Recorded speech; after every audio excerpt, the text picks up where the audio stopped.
છો વિદ્યાર્થી મિત્રો? ભાવદર્શન વિદ્યાલય એજ્યુકેશન એપમાં આપનું હાર્દિક સ્વાગત છે. ધોરણ 4 વિષય કમ્પ્યુટર, પાઠ 4 વોલપેનની સ્ક્રીન, ફાઇલ મેનુ, ભાગ 2. રૂલર. ફોર્મેટિંગ ટૂલબારની નીચે આવેલા ભાગને રૂલર કહે છે, જેની મદદથી કર્સરની કરંટ પોઝિશન જોઈ શકાય છે. જરૂરિયાત મુજબ આ પટ્ટીને ઓન ઓફ એટલે કે ચાલુ કે બંધ કરી શકાય છે. Work area. રોલર બારની નીચે આવેલા સૌથી મોટા વિસ્તારને વર્ક એરિયા અથવા તો ટેક્સ્ટ એરિયા કહે છે, જ્યાં આપણે લખાણ ટાઈપ કરી શકીએ છીએ. કર્સર. ટેક્સ્ટ એરિયામાં ઝબૂકતી ઊભી કાળી લીટીને કર્સર કહે છે. Scroll bar. આ બારનો ઉપયોગ આપણે લાંબુ લખાણ ટાઈપ કરેલ હોય ત્યારે ઉપયોગી છે. ટાઈપ કરતી વખતે વિન્ડોમાં સમાઈ શકે તેનાથી લાંબુ લખાણ લખવામાં આવે ત્યારે ઉપરનું લખાણ ઉપરની તરફ સરકતું જાય છે. તે ભાગને જોવા સ્ક્રોલ બાર ઉપયોગી છે. સ્ક્રોલ સમૂહના બે પ્રકાર છે. એક વર્ટિકલ સ્ક્રોલ બાર, બે horizontal scroll bar. Vertical scroll બારની મદદથી ઉપર નીચેની વિન્ડો ખસેડી જોઈ શકાય છે, જ્યારે હોરિઝોન્ટલ સ્ક્રોલ બાર વિન્ડોની જમણી બાજુની વિગત લખાણ જોઈ શકાય છે. Status bar. વોલપેનની સ્ક્રીનની સૌથી નીચે આપેલા બારને આપણે સ્ટેટસ બાર કહીએ છીએ, જેમાં માઉસ પોઇન્ટર જ્યાં હશે ત્યાંની વિગત તેનું કાર્ય દર્શાવે છે. આગળ જોઈએ ફાઇલ મેનુ. ફાઇલ મેનુની અંદર ન્યૂ કમાન્ડની શોર્ટકટ કી છે Ctrl+N. ન્યૂ કમાન્ડની મદદથી આપણે નવી ફાઇલ બનાવી શકીએ છીએ.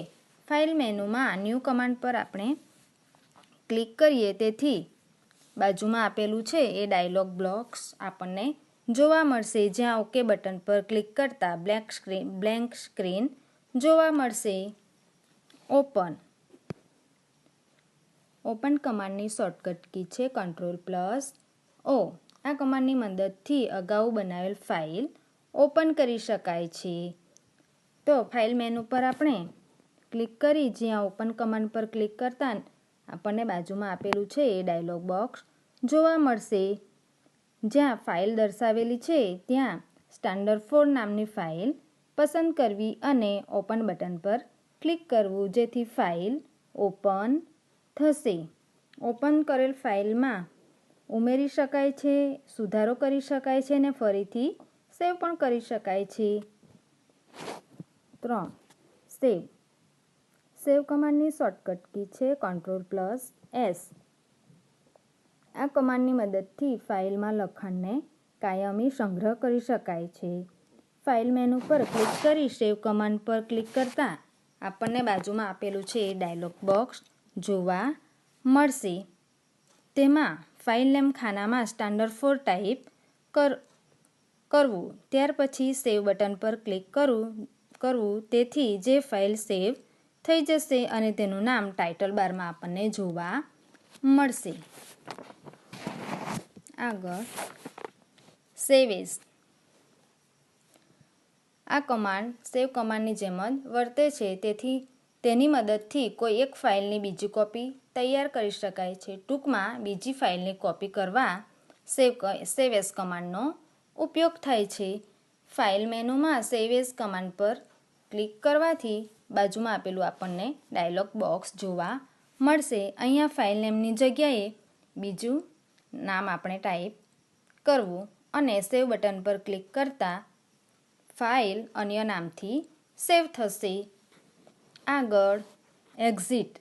એક્ઝિટ કમાન્ડની શોર્ટકટ કી છે Alt+F4. આ કમાન્ડ દ્વારા વર્ડપેડમાંથી બહાર નીકળી શકાય છે. જો ફાઇલ સેવ હોય તો સીધા બહાર આવી જવાશે અને જો સેવ ન કરી હશે તો આપણને અહીંયા ડાયલોગ બોક્સ આપેલું છે એમાં આપણને પૂછવામાં આવશે. જો યસ આપશો તો સંગ્રહ કરાવશે અને નો આપશો તો આપણે બહાર આવી જશું.